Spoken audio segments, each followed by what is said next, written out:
I started with the VA in Atlanta.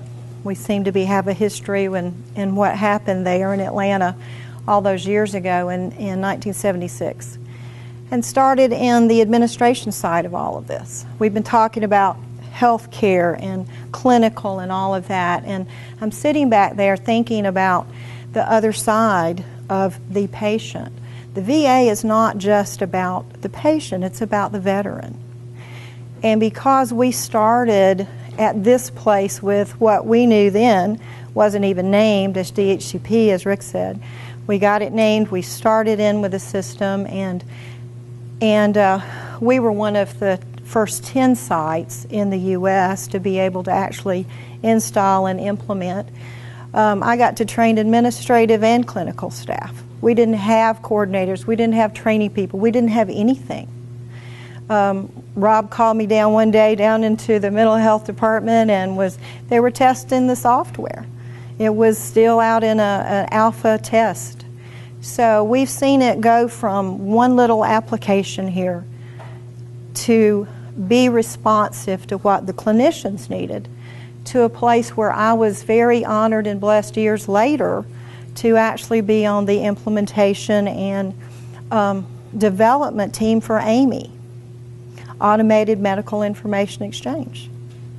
That was not anything to do with the clinical side of the house initially, and that was something that I'm hoping that with this open source that we can take some of the lessons that we learned back then. Those were two departments within the VA that never talked. That was brought out earlier in some of our meetings about open source and how do we do this. And it took one person sitting down in leadership with another person and saying, look, the bottom line is the patient. What are we going to do to help this patient? There were administrative records that were sitting on the side of Department of Veterans Affairs and the benefit side. The patients who get the money to go to school, to get home loans and all these other things. Those are benefits that your dad and your husband and your father helped.